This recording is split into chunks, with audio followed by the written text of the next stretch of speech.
श्री परमात्मने नमः। श्री चैतन्य चरित्रावली अध्याय दक्षिण यात्रा के लिए प्रस्थान। प्रभु के वियोग दुख को स्मरण करके सार्वभौम भट्टाचार्य कह रहे हैं, हाय प्रभु के विछोह के बदले मुझे पुत्र शोक प्राप्त क्यों नहीं हुआ, मेरा यह शरीर नष्ट क्यों नहीं हो गया। प्रभु के युगल चरणों का दर्शन करके अब इनके वियोग जन दुख को सहन करने की मुझ में शक्ति नहीं है। प्रभु ने दक्षिण यात्रा का निश्चय कर लिया है और इस निश्चय में किसी प्रकार का भी उलटफेर न होगा। इसी बात को सोचते हुए भक्त वृंद प्रभु के साथ साथ सार्वभौम भट्टाचार्य के गृह पर पहुँचे। भक्तों के सहित प्रभु को आते देखकर जल्दी से उठकर भट्टाचार्य ने प्रभु की चरण वंदना की। सभी भक्तों को प्रेमाभिवादन किया और सभी के बैठने के लिए यथा योग आसन देकर धूप दीप नैवेद्य आदि पूजन की सामग्रियों से उन्होंने प्रभु की पूजा की। कुछ समय तक तो भगवत संबंधित कथा वार्ता होती रही। अंत में प्रभु ने कहा, भट्टाचार्य महाशय, मेरे ये धर्म बंधु मुझे शांतिपुर से यहाँ तक ले आए और इन्हीं की कृपा से मुझे पुरुषोत्तम भगवान के दर्शन हुए। सुनते हैं तीर्थों का फल कहीं कालांतर में मिलता है, किंतु मुझे तो जगन्नाथ जी के दर्शनों का फल दर्शन करते ही प्राप्त हो गया। आप जैसे महानुभावों से प्रेम होना कोटि तीर्थों के फल स्वरूप ही है। आपसे साक्षात्कार होना मैं भगवान पुरुषोत्तम के दर्शनों का ही महाफल समझता हूँ। आपके सत्संग से मुझे बड़ी प्रसन्नता हुई और मेरा इतना समय खूब आनंद पूर्वक व्यतीत हुआ। संभवतया आपको पता होगा कि मेरे एक ज्येष्ठ भ्राता विश्वरूप 16 वर्ष की ही अवस्था में गृह त्याग कर सन्यासी हो गए थे। ऐसा सुना जाता है कि वे दक्षिण की ओर गए थे। मेरी इच्छा है कि मैं भी उनके चरण चिन्हों का अनुसरण करके दक्षिण देश की यात्रा करूं। इससे एक पंथ दो काज होंगे। इसी बहाने से दक्षिण के सभी तीर्थों के दर्शन हो जाएंगे और संभवतः विश्वरूप जी से भी किसी न किसी तीर्थ में भेंट हो जाएगी। अब आप मुझे दक्षिण जाने की अनुमति प्रदान कीजिए। इतना सुनते ही भट्टाचार्य सार्वभौम तो मर्माहत होकर कटे वृक्ष की भांति बेहोश होकर भूमि पर गिर पड़े। उनकी दोनों आँखों से अश्रु बहने लगे। कुछ क्षण के पश्चात संभल कर वे बड़े ही करुण स्वर में कहने लगे, प्रभु, मैं समझता था कि मेरा सौभाग्य सूर अब उदय हो गया। अब मैं बड़भागी बन चुका। अब मुझे प्रभु की संगति का निरंतर ही सौभाग्य प्राप्त होता रहेगा। किंतु हृदय को बेंधने वाली इस विचित्र बात को सुनकर तो मेरा दुख का पारावार नहीं रहा। अत्यंत दरिद्र अवस्था से जिस प्रकार कोई राजा बन गया हो और थोड़े ही दिनों में उसे राज सिंहासन से गिराकर फिर दीनहीन कंगाल बना दिया जाए, ठीक वही दशा आज मेरी हो गई। प्रभु, आप मुझे छोड़कर कहीं अन्यत्र न जाएं। यदि कहीं जाना ही हो तो मुझे भी साथ लेते चलें। मैं आपके पीछे अपने कुटुंब परिवार तथा पद प्रतिष्ठा सभी को छोड़ने के लिए तैयार हूँ। प्रभु ने सार्वभौम को धैर्य बंधाते हुए कहा, भट्टाचार्य महाशय, जब आप इतने विद्वान और समझदार होकर इस प्रकार की भूली भूली सी बातें करेंगे तो फिर अन्य लोगों की तो बात ही क्या है। आप धैर्य धारण करें, मैं शीघ्र ही यात्रा समाप्त करके यहीं लौटकर आ जाऊंगा। भट्टाचार्य ने कहा, प्रभु, आपके लौटने तक क्या हो इस बात का किसे पता है। यह जीवन क्षण भंगुर है। आप मुझे निराश्रित छोड़कर अकेले न जाइए। प्रभु ने प्रेम पूर्वक कहा, ये भक्त मेरी अनुपस्थिति में यहीं रहेंगे। आप सब मिलकर कृष्ण कीर्तन करते रहिए, मैं शीघ्र ही लौट आऊँगा। आप प्रसन्न होकर मुझे अनुमति प्रदान कीजिए। कुछ विवशता प्रकट करते हुए शोक के स्वर में भट्टाचार्य ने कहा, आप स्वतंत्र ईश्वर हैं। आपकी इच्छा के विरुद्ध बर्ताव करने की शक्ति ही किसमें है। आप दक्षिण देश के तीर्थों को यात्रा करने के निमित्त अवश्य ही जाएंगे, किंतु मेरी हार्दिक इच्छा है कि कुछ काल यहाँ और रहकर मेरी सेवा स्वीकार कीजिए। भक्त वत्सल गौरांग अपने परम प्रिय कृपा पात्र सार्वभौम भट्टाचार्य के इस अनुरोध की उपेक्षा न कर सके। वे 5 दिनों तक भट्टाचार्य की सेवा को स्वीकार करके पुरी में ही रहे और नित्य प्रति भट्टाचार्य के ही घर उनकी प्रसन्नता के निमित्त भिक्षा करते रहे। भट्टाचार्य की पत्नी भांति भांति के सुस्वादु पदार्थ बना बनाकर प्रभु को भिक्षा कराती थी।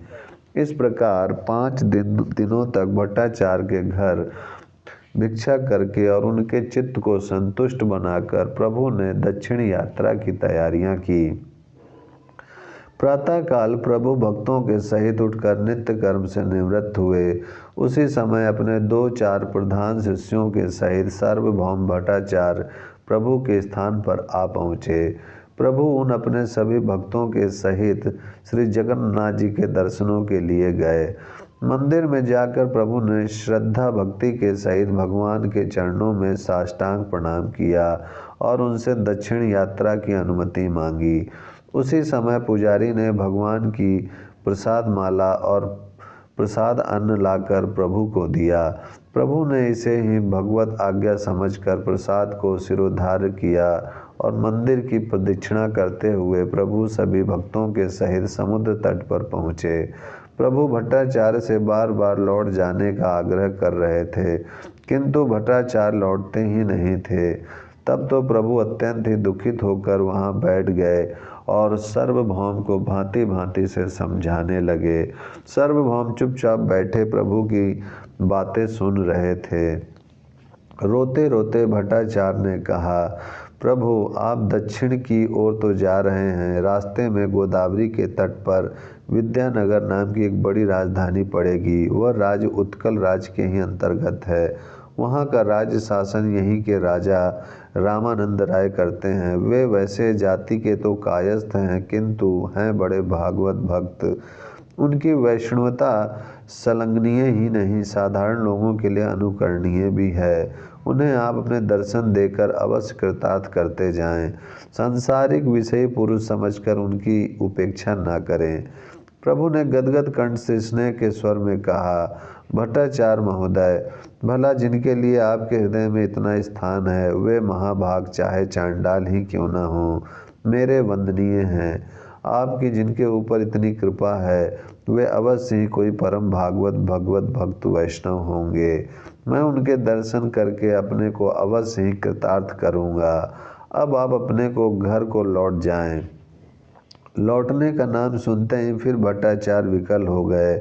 उन्होंने रोते रोते प्रभु के पैर पकड़ लिए और अपने मस्तक को उनसे रगड़ते हुए कहने लगे, पता नहीं अब कब इन अरुण चरणों के दर्शन होंगे। प्रभु ने दुखित मन से भट्टाचार्य का आलिंगन किया। प्रभु के कमल नयन भी सजल बने हुए थे।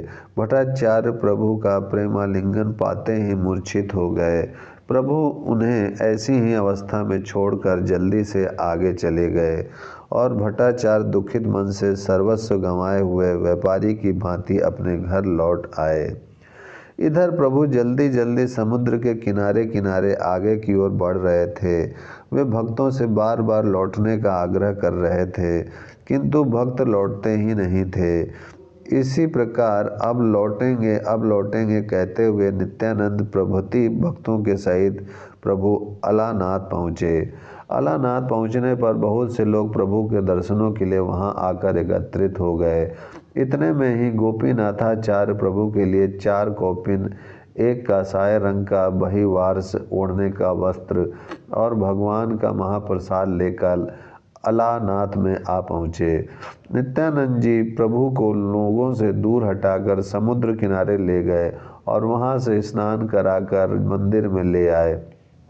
मंदिर में आकर भक्तों ने प्रभु को प्रसाद दान भोजन कराया। प्रभु ने बड़े ही स्नेह के साथ गोपीनाथाचार्य के लाए हुए महाप्रसादों का अन्न भोजन किया। प्रभु के भोजन कर लेने के अनंतर सब भक्तों ने भी भोजन किया और वह रात्रि प्रभु ने वहीं कथा कीर्तन और भगवत चिंतन करते हुए भक्तों के साथ बिताई। प्रातःकाल नित्य कर्म से निवृत्त होकर प्रभु ने आगे चलने का विचार किया। भक्तों से अब प्रभु ने आग्रह पूर्वक लौट जाने के लिए कहा।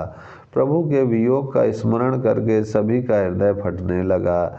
सभी प्रेम में बेसुध होकर रुदन करने लगे। प्रभु ने उन रोते हुए भक्तों को एक एक करके आलिंगन किया। सभी मूर्छित होकर प्रभु के पैरों में लौटने लगे। प्रभु उन सब को रोते ही छोड़कर आगे को चले गए। पीछे पीछे काला कृष्णदास प्रभु के कमंडलू तथा वस्त्रों को लेकर चल रहे थे। आगे आगे मत गजेंद्र की भांति श्री कृष्ण प्रेम में छके हुए प्रभु निर्भय भाव से चले जा रहे थे। रास्ते में वे भगवान के नामों का कीर्तन करते जाते थे।